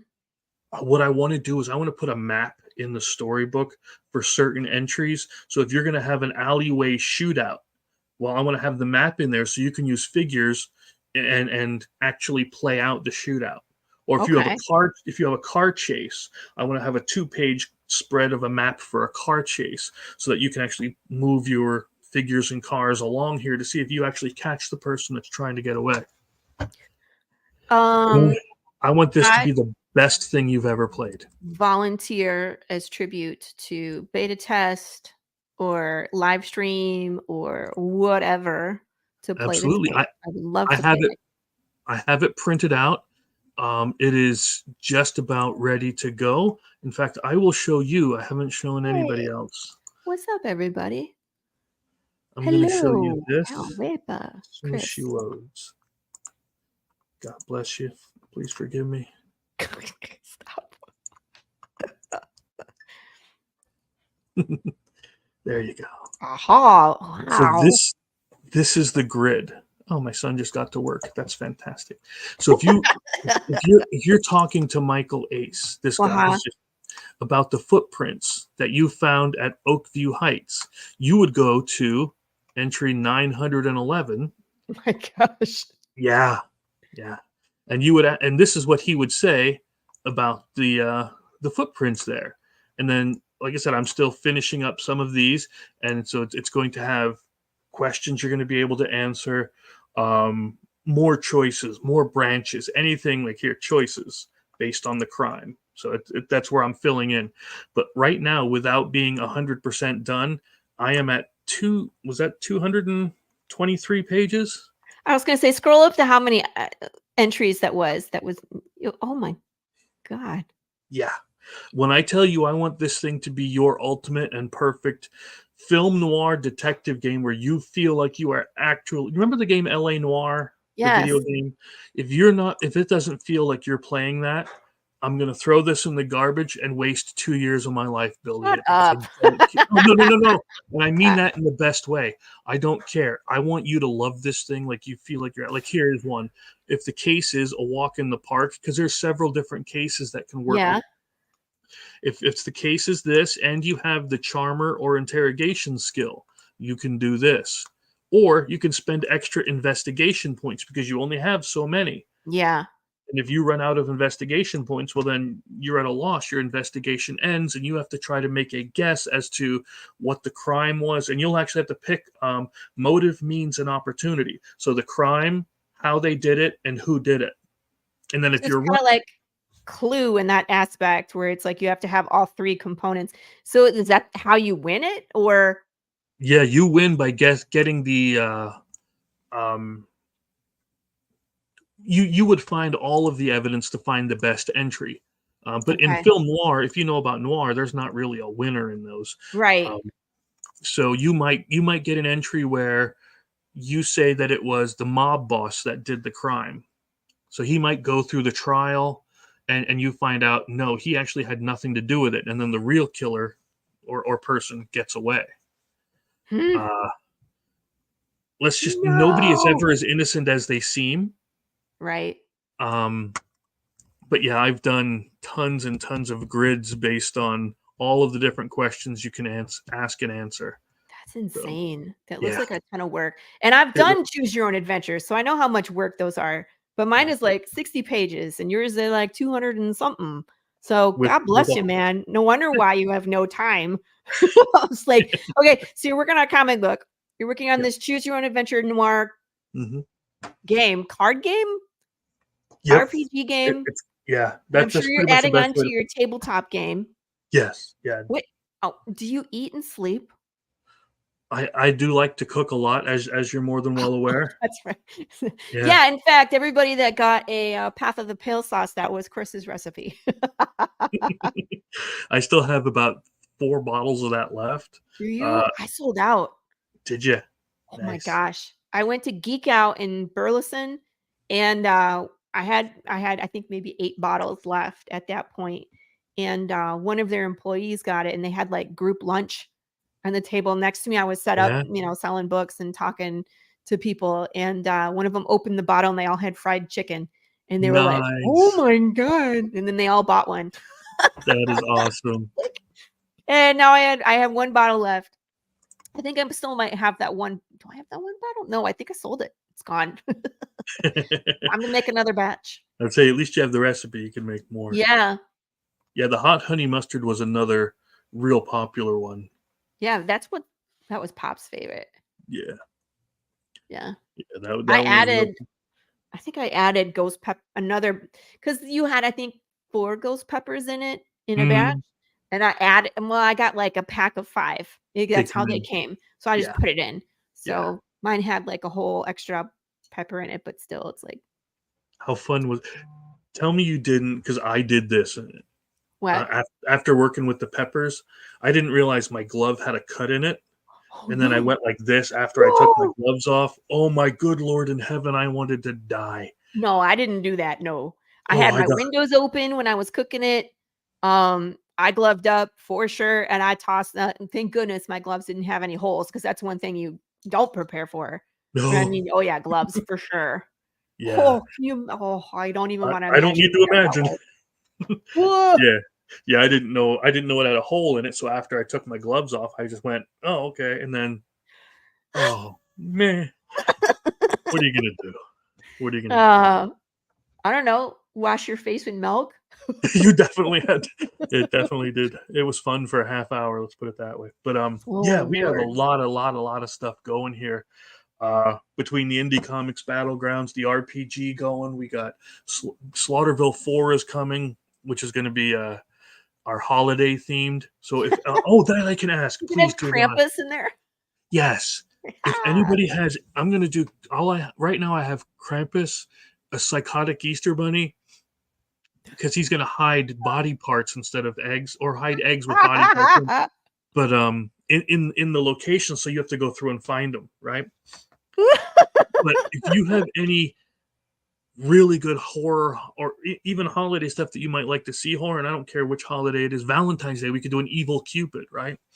It just shoots people. Yeah. Like you don't fall in love, you just get shot. Yeah. And that's the kind of, for what the other location, holidays? We could do a turkey. we could Zombie turkey. Zombie Terrifying. turkeys, revenge. Yeah. And then for the locations, I'm gonna have a slaughterhouse for the location. I'm gonna also include a library so that you can play through like all the different old classic books. So like you'll have Peter Pan and everything, but it's gonna be of course horrorized. I'm considering. I won't say yet, but I have 2 other locations I'm thinking about. But I'm not sure if I'm going to add. But I know I want at least the slaughterhouse because I've been asked that one. You have Slaughterville. Why don't you have a slaughterhouse in it? So yeah, I'll put that one in. But I've been wanting the library myself for a long time, so I'm going to put that in definitely. Cool. But that's going to be next year as well. January is the comic book coming out. Yeah. I think we're well on the way. We're at page 32 out of 68. I mean, and they do like 5-6 pages easily every 2 weeks or so. So that's going to be pounded out like nothing. I'm not even worried about the comic being done. That's good. Which is you know what I'm talking about when I say that is such a load off to know that thing is running smoothly. Yes. That I don't need to think about it. That I can focus on other things. People don't realize what a godsend that is. Oh yeah. For sure. Really is. It really is. And then the RPG stuff, man. Me and Gage and I. I'm sorry. I'm a Pennsylvania Dutch redneck. You're gonna get this kind of thing when I forget my profession. Don't apologize. Just be yourself. It's good. Well, now when we talk like this, you don't want me here because then you can't. But yeah, that's what I can sound like when I'm talking around the other rednecks. We can. Oh my gosh. I don't think I've ever heard you talk like that. No, most people don't. This is my teacher voice when I speak this way. So well, then on top of all that, you're still podcasting, right? You have a show on Fridays. I would kill to be able to be regular on the show. Not regular as in eating more fiber, but I mean do the show regularly. I know I only do it every couple of weeks or once a month, but I want to do it when I have a good guest on, kind of a thing. Yeah, and we've been getting a lot of people. Like I just had Jason Robinette on, who did the Conan card game. Cool. So we've been talking like nonstop since then. Yeah, so I'd love to do it. I'd love to get with, because I just heard Chuck Dixon is doing an RPG for Conan. Like they're using his stuff, and I'd love to get with him and talk to him about that for too. Conan? What's he doing for Eric July? Oh, he's helping build the comic part of the world. For Eric, and I'd talk to him about that too, but I honestly don't know enough about ice. I didn't get my ISIM yet. Yeah, I want to get it just to see what it's all about. I mean, I heard it's decent. I just don't know enough about it yet to say anything. I think my husband got one. I just don't think I've ever read it. He gets a lot of stuff and he's just like, look what I got, and then I never see it again. It like goes in his shelf. I was like, I think he just got like the classic Teenage Mutant Ninja Turtles in color. Oh, nice. They just re-released like a trade for that. And I was just like, can I read that? He's like, no. No. Fine. So I'll read it when you're not looking. Yeah. You're like, what are you reading? Nothing. Yeah, I have both of Chuck's new Conan books over there sitting. And again, I want to have time to read them so bad. What I mean? It's just nuts. Yeah. Like, I don't know. I juggle a lot too, so I feel you. Because I'm like, I really want to read the Skinner stuff. You keep sending me like, you read it yet? I'm like, no, dang it. But things have calmed down, I think, at this point for me, maybe for another week. Yeah. I can do But some reading. I did try to start it where Skinner is actually human. You know, he's Mhm. starts off well before being, you know, becoming dead or Yeah. undead. And I really hope you like how he becomes what he is. I wanted him to be, well, you'll see. Bigger You know than me, life. I want to tell you everything that happens, but No, let me read it and then Yeah. I'll talk about it. Yeah, Skinner is he's a big bad that I kind of had plans. And he shows up later in the story, so that I love that people can kind of see how terrifying he is. And Mhm. then he just walks into the story and Jude St. Clair is like, "Who's this guy?" And everybody's like, "Run!" Yeah. I did give him the name though. I did figure out a name for Oh, him. you did? Okay, Yeah, good. he's Stephen Parker. Okay. Yeah. His wife Naming is characters. Janine. His knife is Janine. His wife is Janine. Okay. Kelly's his daughter. Okay. And then I Okay, that's enough. But that was always the hardest part for me too, was I could write characters and I could see their path, but naming them, because I yeah. always want their names to mean something based on their character. Mhm. Does Stephen Parker have a meaning behind it?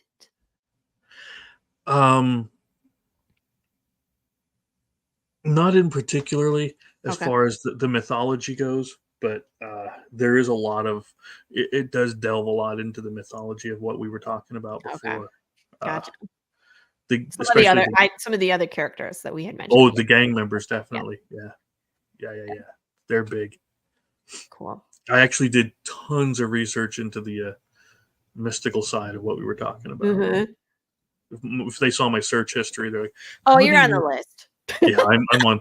Yeah, I'm on several lists by now. I am as well. Yeah, it's Because I fun. think like in the second arc, so after 12, I kept going, and I think I was researching like flammable gases that smell sweet, Yep. that have like certain properties, and I'm like, oh, I'm so on the FBI list at this point. It was coupled with deep brain electrical stimulation. They were like, what the this girl let's doing? let's wave to our FBI handlers. Hi, Hi. we're really not planning on a Just writing a story. yeah. Oh. Yeah, it's pretty fun. I enjoy it obviously, or else we wouldn't keep doing it. Right. Yeah, so I'm excited to read that. I'll make sure I get that done this week before things, because as soon as Thanksgiving comes, it just gets crazy. Because it's Thanksgiving and then my daughter's birthday is December 7th, and then prep for Christmas. And you know me, I gotta bake all the cookies. Yeah. Shoot, I didn't make a single pumpkin roll this year. Oh my god, I gotta do that. Really? I gotta get that done too before Thanksgiving. One of my fans convinced me to not do pumpkin pies this year. I'm gonna do butternut squash pie. Oh, okay. You just switch out the gourd. Nice. And I gotta say to you, my new favorite saying is in a Pikachu outfit with a flaming sledgehammer. When I heard that when I was off, I was in the back and I'm like, oh my god, I never thought I'd hear that saying. So funny story. I went to a girls' night on last Friday, and it Mhm. was pumpkin themed. So I made this ridiculous meal. Well, my friend and I made this meal. She made a bunch of stuff, but I made pumpkin ravioli with Okay. it was a cheese filling. It was cheese with garlic and black truffle Nice. filling, and then with a butter sage sauce topped with some pine nuts, all from scratch. Roasted my own pumpkin, made the pasta dough from scratch, made the cheese, Mhm. garlic confit, the whole 9 yards, right? And then we decorated pumpkins. And now this is such like girly stuff for me, where it's like dried flowers Mod Podging onto pumpkins. And so one of the ladies brought like 15 extra pumpkins because everybody's getting rid of them now that Halloween is over. So my Mhm. poor friend had like a table of like 12 pumpkins. And she was like, what am I going to do with all those? I'm like, can I have them? She was like, what are you going to do with them? I'm like, I'm going to smash him to smithereens dressed as Pikachu. She's like, What is wrong with you? I was like, this is my secret life. Not really that secret. You can find me on social media, but yes, that is my plan, is to now take these 12 pumpkins from her and do a bunch of smash ads. I'm going to make a template and just parcel them out. And I'm like, who wants one? I'll just do a bunch of them gratis, and then everybody can have their own. And then when the Roku relaunches in the spring, then people will understand what I mean. Because I had them on the Roku as smash ad, but nobody knew what I was talking about. So it's like, I'll give some examples. People can start seeing more of Laurie smashing pumpkins on social media. Would be hilarious. While And playing especially- Smashing Pumpkins. What? Play While some playing smashing pumpkins? I can do that because TikTok. Yep. And I always have to pick the song. Yeah. But on my rage, I'm still just a rat in a cage. Smash. I don't know. It fits. Pikachu's a rat. So I got to add that to the list. I have to do it fairly quick because, the pumpkins aren't going to last forever. At least the smashing part of it, and I can edit later. Yeah. Pops. So apparently Pops's FBI handler can get a big middle finger. I don't think he likes that. So what are you going to do in the meantime between now and January besides? Yeah. Again, December 2nd, we're going on the convention. Right. I promised Max that we were going to do this campaign, and I'm going to try to get the campaign page done. We want to do a gamify thing with it where each time you get close to unlocking the stretch goals, you're either going to get to choose or you'll make a choice of where the people go. So you might, like when the girls come out of the club at first after the initial zombie thing happens, go one way, you're going to get a foil card of this. Go another way, you'll get a different thing, So you get to choose what you're going to unlock, and we'll have the people doing that. That's one of the things that I'm kind of stuck on while making the campaign. I'm probably thinking more into it than I need to. You know how that is. Yeah. But yeah, that's where I'm at. Plus, I need him to give me PNGs of the girls, so I don't have the backgrounds with it. Other than that, it could be ready to go, fairly quick. That's cool. Yeah. I was then, maybe I should start putting my Kickstarter together for what my next thing is too. It's like, it never hurts to start working on it early. You know what I mean? Just to get, it's because promotion. Well, yeah. And what people don't realize is that there's a lot that goes into building a Kickstarter page, and that it takes time. Yeah. So even if you wanted to launch it tomorrow, you can't. No. Because it goes through an approval process. But on top of that, just loading all the pictures, building all the graphics, putting everything in, making sure the shipping is there, having an end date, you know what I mean? Making it look pretty.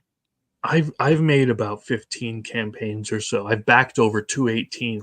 I noticed that. You are a super backer. Holy moly. Hey, again, if we don't support each other, then nobody should, But I did this once on a campaign. I had to cancel it before it was created. Because when I was putting in the account number, the bank account number, they only ask you once for that. Usually you have to confirm it. As soon as I hit enter and go, I looked at it. I'm like, I typed a wrong number.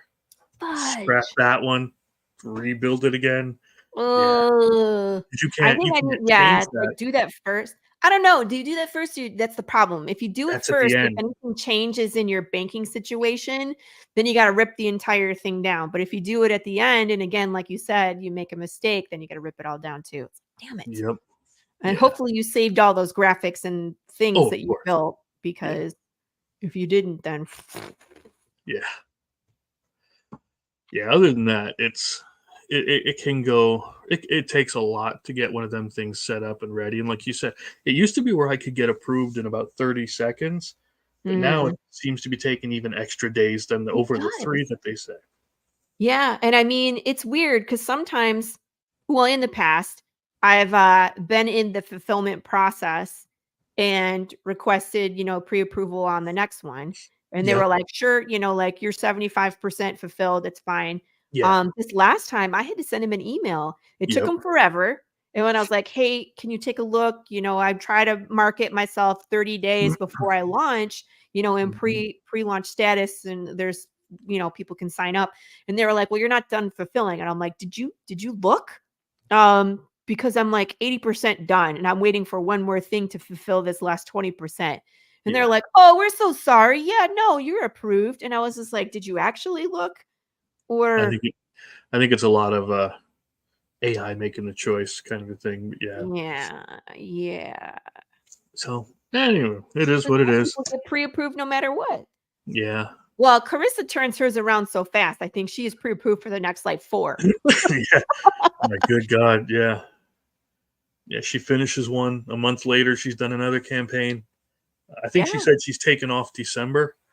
She is. I don't know what she's going to do with herself. She's probably going to get bored. She'll go stir crazy. So I launched this to be like, what is it? She's like, I don't know a thing. Like, all right. Poor girl's going to end up showing up at our houses. Ding, ding, I need to talk to you about my... She's welcome at my house. Come on, girl. We'll go in my hot tub. Let's go. Well, you are in the warmer areas. That's right. Yeah. Well, pools down here don't shut down. You just run the water continuously when it's cold, and then you don't drain anything. So I know. I'm not sure how you feel. Used to be from north, if I remember correctly. Yes.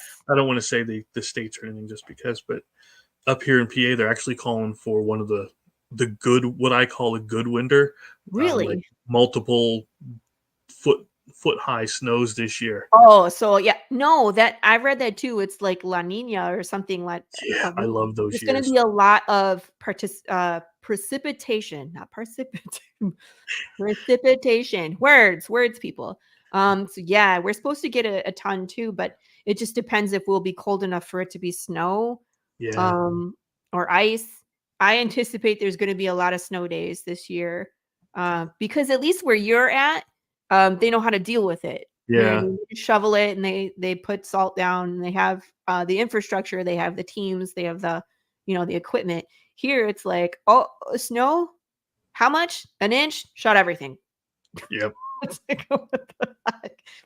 The last time I was up in Michigan, at that convention. Yeah. I don't know who was with me.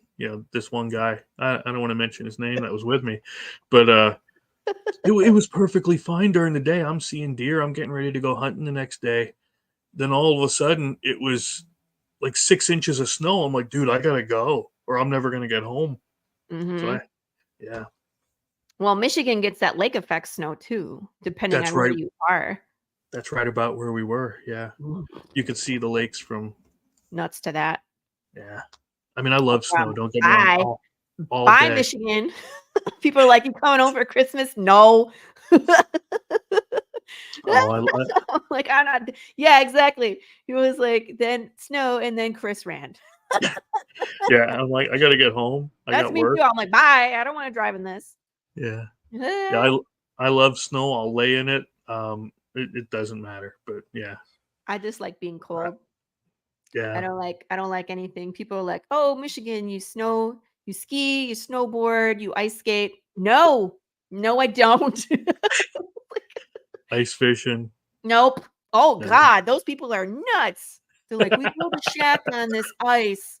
We drill a hole with this machine and then we fish. And I'm like, none of that is appealing to me. Zero zip.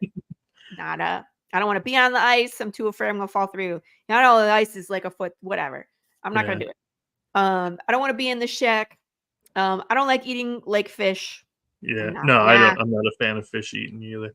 I just like to catch and release. Now, one of the things we are planning on doing is we want to make a bunch of comedy skits for the hunting show. So we want to get like just deer outfits and run around and just make make up a bunch of funny stuff. Oh. Did you see there? I gotta send you this TikTok where it's like this guy. And again, this is for educational purposes only, right? Yes. This guy identified as a deer. Okay. and was in the woods in full makeup and had antlers and got shot by a hunter. Nice. They were like, kudos to the hunter for accepting him for his identity. Yeah. Yeah.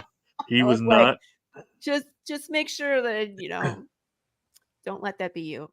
Yeah. You're going to go be deer and do what? Just Shenanigans. all kinds of comedy skits. Yeah. We don't have we're working on the scripts now, let's put it that way. But my dream, okay, aside from, again, my buddy has the greatest name ever, James Kirk. That's his name. I'm like, it is awesome. He's a trained voice actor, and he's going to do, I'm hoping he'll do anyway, the noir voices for the scene of the crime videos. Yeah. So I'm hoping he'll do them, and he seems to be into it. So, but my dream goal would be to get a live action Slaughterville, like a little web series going. Cool. And get a bunch of people, and I know different theater groups and everything around here, to get them to come out and act out like the comic book, the first book where they're trapped where they're going after the werewolf in the woods. I mean, let's do that kind of stuff live. But I would love to see that. I would love to do something like that too. That would be fun. Yeah. Well, you're already doing that kind of thing with the commercials and with everything else. Yeah. Yeah, but we've been sticking to mostly prior apocalypse. You know what I mean? Like or beginning apocalypse. People, dealing with the beginning of it. We haven't gone full bore into the apocalyptic West. Because that's going to be a lot more difficult, set wise, costume wise, makeup, special effects, that kind of stuff. Still laugh at the getting run over thing every time I see it. Enjoyed that way too much. I had a fun time. In reverse, right?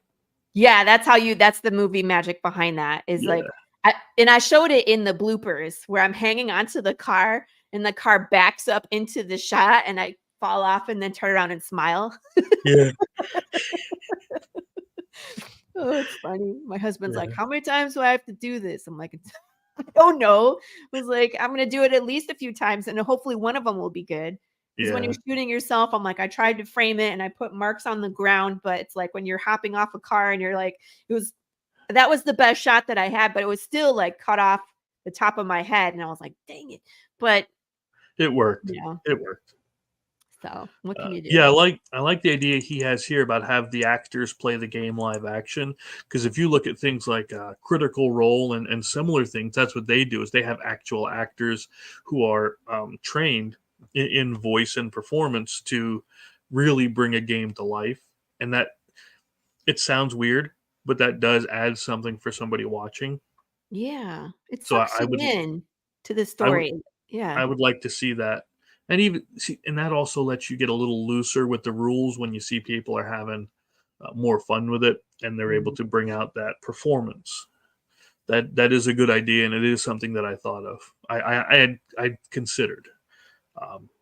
It's just getting the groups together, so that would be a blast. That I look forward to. I look forward to everything you're working on. Seeing your next book come out in January. I will definitely be backing that Kickstarter. And just all your games are so much fun. I always have a blast, even when they kick my ass. Still want to play it some more. I haven't found anybody brave enough to play Slaughterville with me yet. My kids would totally play it, but they wouldn't sleep again for the next week. So we're working on that. I have the giant game. I cannot wait at some point, but I'm really looking forward to reading the Skinner. That's on this week's agenda, so we could talk about that. And then everything else, congratulations on your success and the cons and continuing doing what you're doing. I also want to give you a personal thanks. I consider Chris influential in my early success. Stop it. Because I didn't know anybody, right? And when I first got into comics and had the idea that I was going to Kickstarter, I had no idea what I was doing. And Chris was so generous to just always be available when I had questions. And I must have peppered him with like 50 questions.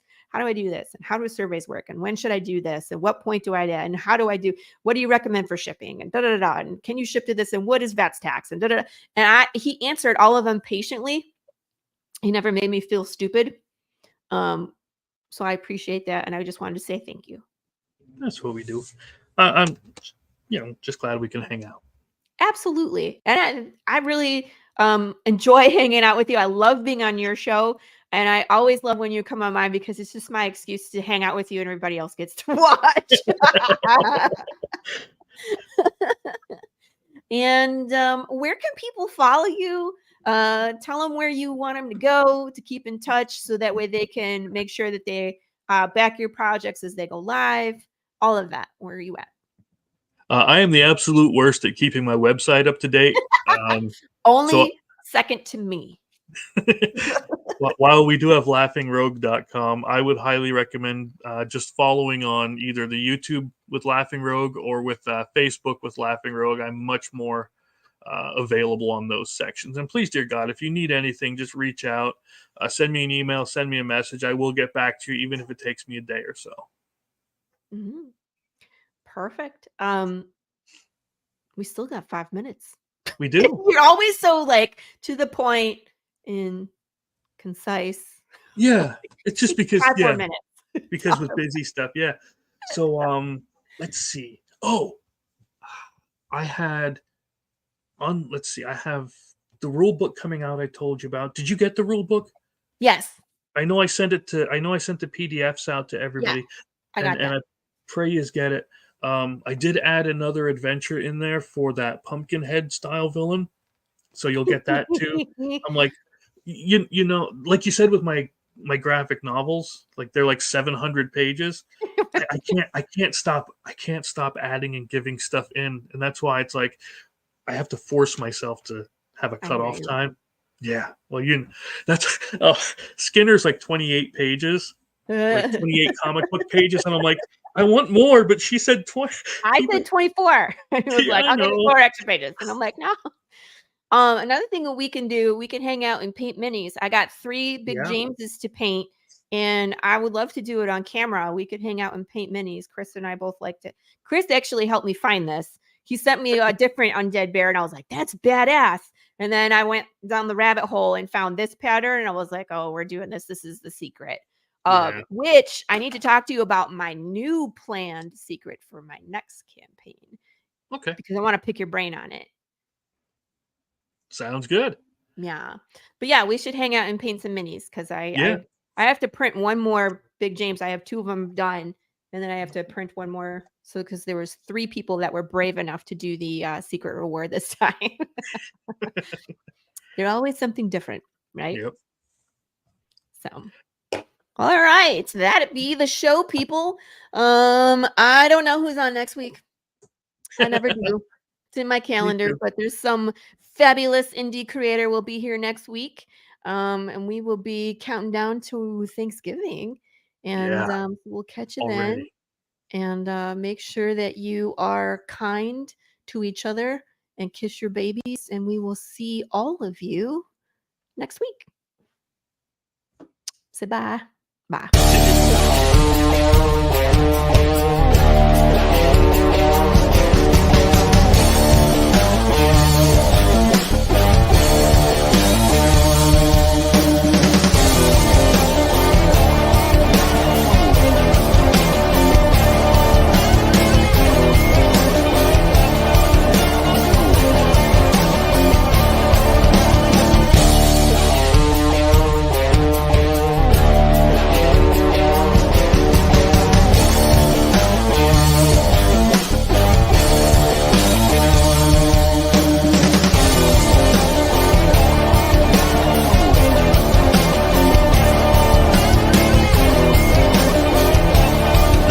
Entertainment Group presents the Madness Comic Network with original programming and additional comic-related content.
Comic Books for Kids provides comic books to kids in hospitals and cancer centers across the U.S. It's a place where we can all work together to make sure every child has a comic book. 100% of all proceeds go towards the kids. It's about making a difference, and while they're in the hospital, allowing them to fly like a superhero, battle dragons, or rescue teddy bears. We are in every state in the country and now support over 160 hospitals. Every month, we add more. Visit cb4k.org.